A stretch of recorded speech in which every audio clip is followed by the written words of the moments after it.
ചങ്ങായിമാരെ, നമ്മളെ നെതന്യാഹുവിനും ട്രംപിനും ആകെ ചെയ്യാൻ പറ്റുന്ന കാര്യമില്ല, നാറിത്തരം മാത്രമാണെന്ന് അവർ കാലാകാലങ്ങളായി തെളിയിച്ചതാണ്. ഇന്നിപ്പം ഇറാനുമായുള്ള യുദ്ധത്തിന്റെ തുടക്കത്തിൽ തന്നെ അവർ വീണ്ടും തെളിയിച്ചു അവർക്ക് നാറിത്തരം മാത്രമേ ചെയ്യാൻ പറ്റൂ, നാറിത്തരം മാത്രമേ കാണിക്കാൻ പറ്റുള്ളൂ എന്ന്. ഇന്നിപ്പോ കുറച്ചു നേരത്തെ ഇറാനെ ആക്രമിക്കുന്നതിന്റെ മറവിൽ ഇറാനിൽ ഒരു സ്കൂൾ ആക്രമിച്ചിട്ടില്ല 50ഓളം പെൺകുഞ്ഞുങ്ങളെയാണ് നെതന്യാഹുവും ടീമും ഇല്ലാതാക്കിയത്. മിസ്റ്റർ നെതന്യാഹു, നിങ്ങൾ ഒന്നിന് സമ്മതിക്കണം, നിങ്ങൾക്ക് ഒരിക്കലും ഒന്നും ഉണ്ടാകാറില്ല, നിങ്ങളെ മിസൈലുകളൊന്നും ഒരിക്കലും നിങ്ങൾ വിചാരിച്ചെടുക്ക പോകാറില്ല എന്ന്. അല്ലെങ്കിൽ നിങ്ങൾ സമ്മതിക്കണം നെതന്യാഹു, നിങ്ങൾ മനുഷ്യരല്ല, നിങ്ങൾ മൃഗമാണെന്ന്. നിങ്ങൾ മൃഗമാണെന്നുള്ള കാര്യം നിങ്ങൾ സമ്മതിച്ചില്ലെങ്കിലും ഏറെക്കുറെ എല്ലാവർക്കും അറിയാം. കാരണം നിങ്ങൾ മൃഗമാണെന്ന് നിങ്ങൾ കാലാകാലങ്ങളായി ഇന്നും ഇന്നലെയും ഒക്കെ തെളിയിച്ചതാണ്. ഞാൻ ഇപ്പോഴും ട്രംപിനോടും നെതന്യാഹുവിനോടും പറട്ടെ, നിങ്ങൾ ആൺകുട്ടികളാണെങ്കിൽ നിങ്ങൾ ആക്രമിക്കുന്നത് ഇറാനെ ആണെങ്കിൽ നിങ്ങൾ ഒന്നുകിലുണ്ടല്ല ഇറാന്റെ ഭരണാധികാരികളെ, അതുമല്ലെങ്കിൽ ഇറാന്റെ പട്ടാള മേധാവികളെ, ഇവരെയാണ് ആക്രമിക്കേണ്ടത്, ഇവരെയാണ് ഇല്ലാതാക്കാൻ നോക്കേണ്ടത്. അല്ലാതെ നിരപരാധികളായ പാവം കുഞ്ഞുങ്ങളെയും നിരപരാധികളായ പാവം സാധാരണക്കാരെയല്ല ഇല്ലാതാക്കേണ്ടത് നെതന്യാഹു. എന്തായാലും ഇതുമായി ബന്ധപ്പെട്ട് വന്ന ഒരു വാർത്ത നമുക്ക് കേൾക്കാം.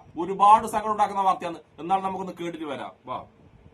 മിനാബിലെ കുഞ്ഞുങ്ങൾ പഠിക്കുന്ന സ്കൂളാണ്. പെൺകുട്ടികൾ എന്ന് പറയുമ്പോൾ വലിയ പ്രായമുള്ള കുട്ടികളല്ല, ചെറിയ കുട്ടികൾ പഠിക്കുന്ന സ്കൂളിലാണ് ഈ ആക്രമണം ഉണ്ടായിരിക്കുന്നത്. മിനാബിൽ 40 കുട്ടികൾക്ക്, നേരത്തെ 24 40 കുട്ടികൾക്ക് ജീവൻ നഷ്ടമായിരിക്കുന്നു എന്നുള്ള അത്യന്തം വേദനിപ്പിക്കുന്ന വിവരങ്ങൾ കൂടി വരികയാണ്. ദിവിഷ് തുടരുന്നുണ്ട്. ദിവിഷ്, ഏറ്റവും സങ്കടകരമായിട്ടുള്ള യുദ്ധത്തിന്റെ കാഴ്ച ഇതാണ്. യുദ്ധം ചെയ്യുന്നവരാരോ, യുദ്ധത്തിന് പ്രഖ്യാപനം നടത്തുന്നവരാരോ, അവരാരുമല്ല ഇതിന്റെ വേദന അനുഭവിക്കുന്നത്. തീർത്തും നിരാലംബരായിട്ടുള്ള, തീർത്തും നിസ്സഹായരായിട്ടുള്ള കുഞ്ഞുങ്ങൾ എന്നറിയുന്ന കുഞ്ഞുങ്ങളാണ്. ആ കുഞ്ഞുങ്ങൾക്കാണ് ജീവൻ നഷ്ടമാകുന്നത്. നമ്മൾ ഗാസ മുൻപിലൊക്കെ കാണുന്ന ഏറ്റവും സങ്കടകരമായിട്ടുള്ള കാഴ്ച കുട്ടികളാണ്. ഇപ്പോഴത്തെ മരണസംഖ്യ 40 ആയിരിക്കും.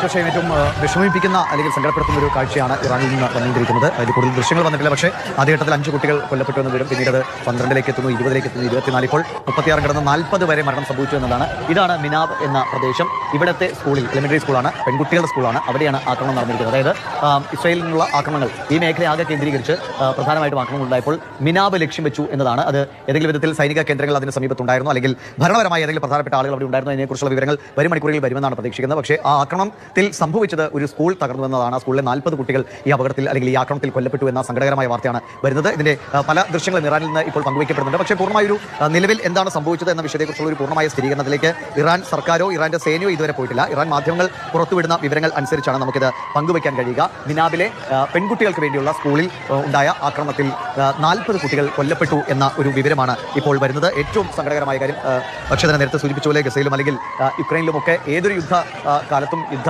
മേഖലയിലും ഏറ്റവും കൂടുതൽ കെടുതി അനുഭവിക്കുന്ന അല്ലെങ്കിൽ പാവപ്പെട്ട നിരപരാധികളായ കുഞ്ഞുങ്ങളുടെ മരണമാണ്. അത് ലോകത്തിന് മുഴുവൻ വിഷമമാകുന്ന, ലോകത്തിന് മുഴുവൻ കണ്ണീരിലേക്ക് നയിക്കുന്ന കാഴ്ചയാണ് ഇപ്പോൾ നമുക്ക് മനസ്സിലാക്കാൻ കഴിയുന്നത്.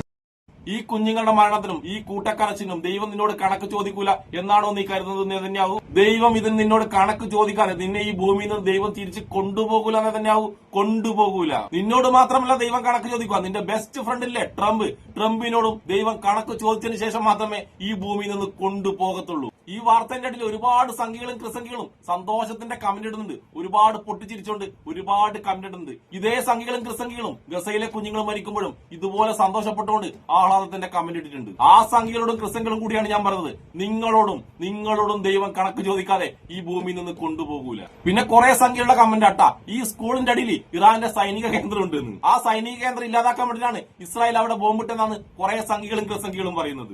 എന്ത് വൃത്തികെട്ട ചിന്താഗതിയാണ് നമ്മളെ കേരളത്തിലെ സംഖ്യയുടെയും കൃസംഖ്യയുടെയും നോക്കിയാട്ടെ. ഇതേ ഡയലോഗ് തന്നെയാണ് നെതന്യാഹു ഗസയിലെ ആശുപത്രി ആക്രമിക്കുമ്പോൾ പറയുക, അതിന്റെ അടിയിൽ ഹമാസിന്റെ കേന്ദ്രമുണ്ട്, അതുകൊണ്ടാണ് നമ്മൾ ആ ആശുപത്രി ആക്രമിച്ചതെന്ന്. അതേ ഡയലോഗ് തന്നെ സംഖ്യകളും പറയുന്നു. ഇവരുണ്ടല്ല വേറൊരു രാജ്യത്തെ ആക്രമിക്കാൻ വേണ്ടി എന്തൊക്കെയോ മാർഗങ്ങൾ ഇവർക്ക് തോന്നുന്ന വൃത്തികെട്ട മാർഗങ്ങൾ കണ്ടെത്തും. ഇത്രയും വൃത്തികെട്ട മാർഗങ്ങളൊക്കെ കണ്ടെത്തിയിട്ട് യുദ്ധം ചെയ്തിട്ട് ഇവരുടെയൊക്കെ വിചാരം ഇവർ വിജയിക്കുമെന്നാണ്. അതായത് നെതന്യാഹുവിന്റെയും ട്രംപിന്റെയും വിചാരമല്ല ഈ യുദ്ധത്തിന്റെ ഒടുവിൽ അവരാണ് വിജയിക്കുമെന്നാണ്. ഞാൻ പറയുന്നത് കുറിച്ചു വെച്ചോ നെതന്യാഹു ട്രംപെ, നിങ്ങളുണ്ടല്ല പരാജയപ്പെടും. ദയനീയമായി ഈ യുദ്ധത്തിന്റെ ഒടുവിൽ പരാജയപ്പെടുക തന്നെ ചെയ്യും. ഇത് നമുക്ക് കാണേണ്ടത് ഈ നിമിഷമില്ലേ, ഈ നിമിഷത്തിലും ഇറാനല്ല കീഴടങ്ങുകയല്ല ചെയ്യുന്നത്, വെല്ലുവിളിക്കുക തന്നെ ചെയ്യുന്നത്. തിരിച്ചടിക്കും ഇത് തന്നെയാണ് ഇറാൻ നെതന്യാഹുവിനോടും ട്രംപിനോടും പറയുന്നത്. ഒരടി പിന്നോട്ട് വെക്കില്ല, നട്ടെല്ലാം നിന്റെ ഒന്നും മുന്നിൽ കുനിയില്ലെന്ന് തന്നെയാണ് കമേരി പറഞ്ഞിട്ടുള്ളത്. നമുക്കിനി ആ വാർത്ത കൂടി കേട്ടിട്ട് വരാം. വാ. സഹൽ, ഇറാൻ നേരത്തെ പറഞ്ഞത് ഒന്നുകൂടി കടുപ്പിച്ച് ആവർത്തിക്കുന്നു. തങ്ങൾക്കെതിരെ ആക്രമണത്തിന് സൗകര്യം നൽകുന്ന എല്ലാ താവളങ്ങളും ആക്രമിക്കുമെന്നാണ് ഇറാൻ പറയുന്നത്. അതിനുള്ള ശേഷി തങ്ങൾക്കുണ്ട് എന്ന് ഇതിനോടകം അവർ തെളിയിച്ചു കഴിഞ്ഞു. ഒപ്പം അമേരിക്ക ഔദ്യോഗികമായി തന്നെ വിശദീകരിക്കുന്നത് തുടരും ഇപ്പോഴത്തെ ആക്രമണം. അമേരിക്കയുടെ വായുസേന ഈ ആക്രമണങ്ങളിൽ സജീവമായി പങ്കെടുത്തിട്ടുണ്ട്, അത് തുടരും. ഇറാന്റെ എല്ലാ തരത്തിലുള്ള സൈനിക ശേഷിയും അവസാനിപ്പിക്കുന്നതുവരെ ഈ ആക്രമണങ്ങൾ തുടരുമെന്നാണ് അവർ അവകാശപ്പെടുന്നത്. കഴിഞ്ഞ തവണയും ഇത് പറഞ്ഞതാണ്. സഹൽ, ഏറ്റവും പുതിയ വിവരങ്ങൾ. ഇപ്പോൾ ഇറാൻ നൽകുന്ന മുന്നറിയിപ്പ് അത് തന്നെയാണ്. തങ്ങളെ ആക്രമിക്കാൻ സഹായം നൽകുന്ന ഏത് താവളമാകട്ടെ അത് ലക്ഷ്യം വെക്കും, അതിനെ ആക്രമിക്കുമെന്നുള്ളതാണ്. പക്ഷേ ഗൾഫിലെ താവളങ്ങളിൽ നിന്നുള്ള ആക്രമണം തുടങ്ങാതിരിക്കാനുള്ള ഒരുക്കങ്ങൾ എന്ന തരത്തിൽ അമേരിക്ക നേരത്തെ ഒരുക്കങ്ങൾ പൂർത്തിയാക്കിയതാണ്. ഖത്തറിലെ അൽഉദൈദ താവളത്തിൽ നിന്ന് അവരുടെ KC-135 എന്ന ടാങ്കർ യുദ്ധവിമാനങ്ങൾ അവർ നേരത്തെ തന്നെ ബെൻഗൂറിയോൺ എയർപോർട്ടിലേക്ക് മാറ്റിയിരുന്നു, ഇസ്രയേലിലേക്ക് മാറ്റിയിരുന്നു. ഒപ്പം തന്നെ പടക്കപ്പലുകൾ വിന്യസിച്ച് അവിടെ നിന്ന് പോർവിമാനങ്ങൾ പറന്നുയരുന്ന തരത്തിലായിരുന്നു അവരുടെ ഒരു സംവിധാനം ഉണ്ടായിരുന്നത്. എന്നാൽ ജോർദാൻ ഉൾപ്പെടെയുള്ള മറ്റു രാഷ്ട്രങ്ങളിൽ നിന്ന് അമേരിക്കയുടെ താവളങ്ങളിൽ നിന്ന് ആക്രമണം ഉണ്ടായിരിക്കുമെന്നുള്ള സൂചനകൾ ഉണ്ടായിരുന്നതാണ്. ഏതായാലും ഈ സൂചനകളും വിലയിരുത്തലുകളും എല്ലാം മാറുന്ന തരത്തിലാണ് ഇന്നിപ്പോൾ ഉണ്ടായിരിക്കുന്ന ഒരു ചിത്രം. അപ്പോൾ ഇനിയിപ്പോൾ ഇറാനെ ആക്രമിക്കുന്നത് ഏത് താവളമാണോ അതിനെല്ലാം ആക്രമിക്കും. അത് ഗൾഫിലെ താവളങ്ങൾ മാത്രമായിരിക്കില്ല എന്ന് തന്നെയാണ് ഇറാൻ പറയുന്നത്. ഒപ്പം ഇറാൻ ഒരു സൂചന കൂടി നൽകുന്നുണ്ട്. ഈ ചർച്ചകൾക്കിടയിൽ നടന്നിരിക്കുന്ന ആക്രമണം അത് തങ്ങൾക്ക് അഭിമാനിക്കാൻ വക നൽകുന്നതാണ്. കാരണം യുദ്ധം ഒഴിവാക്കാനുള്ള എല്ലാ ശ്രമങ്ങളോടും ഇറാൻ സഹകരിച്ചതാണ്. അതുകൊണ്ട് ഇനി പൂർണ്ണമായ തിരിച്ചടി എന്നുള്ള നിലയിൽ തന്നെയാണ് ഇറാൻ ഇപ്പോൾ കാര്യങ്ങൾ പറയുന്നത്. നിങ്ങൾ കേട്ടില്ല സംഭവം. ചർച്ച നടക്കുമ്പോഴാണ്, സമാധാനത്തിന്റെ ചർച്ച നടക്കുമ്പോഴാണ് ലോക പേടിത്തൊണ്ടന്മാരായ ട്രംപും നെതന്യാഹുവും കൂടി ഇറാനെ ആക്രമിക്കുന്നത്. എത്രമാത്രം വിശ്വാസവഞ്ചകരാണ്, എത്രമാത്രം വൃത്തികെട്ടവന്മാരാണ് ഇവർ രണ്ടാളെന്ന് ഇതിലൂടെ നമുക്ക് തെളിഞ്ഞില്ലേ. പക്ഷെ ഇവന്മാർ രണ്ട് വിശ്വാസവഞ്ചകന്മാരാണ്. ഇവന്മാരെ കുടിച്ച വെള്ളത്തിൽ വിശ്വസിക്കാൻ പാടില്ലെന്ന് ഇറാന് നേരത്തെ അറിയാം. അതുകൊണ്ട് ഇറാൻ ഉണ്ടല്ല യുദ്ധത്തിന് തയ്യാറായി തന്നെയാണ് നിൽക്കുന്നത്. ഇവന്മാർ രണ്ടാളും ചെയ്യുന്ന നാറിത്തരമുണ്ടല്ല, അത് ഏറ്റവും കൂടുതൽ അറിയുന്ന രണ്ട് രാജ്യങ്ങളുള്ളൂ. അതൊന്ന് പലസ്തീനും ഒന്ന് ഇറാനാണ്. ഇവന്മാർ ചെയ്യുന്ന എല്ലാ നാറിത്തരവും കൃത്യമായിട്ട് ഇവർക്ക് രണ്ടാക്കും അറിയാം. നെതന്യാഹുവും ട്രംപും എത്രമാത്രം നാറികളാണെന്നതിന്റെ ഏറ്റവും വലിയ തെളിവാണ് ഇറാനിലെ സ്കൂളിലേക്ക്, പെൺകുട്ടികൾ മാത്രം പഠിക്കുന്ന സ്കൂളിലേക്ക് ആക്രമിച്ചിട്ട് 50ഓളം പെൺകുഞ്ഞുങ്ങളെ ഈ നാറികൾ ഇല്ലാതാക്കിയത്. പിന്നെ കുറെ സംഘികളും ക്രിസംഘികളും അടിച്ചടക്കുന്നുണ്ട്. ഇറാൻ ഇപ്പൊ അറബ് രാജ്യത്തെ ആക്രമിക്കുന്നുണ്ട്, ഇറാൻ മുസ്ലിം രാജ്യങ്ങളെ തന്നെ ആക്രമിക്കുന്നുണ്ട്.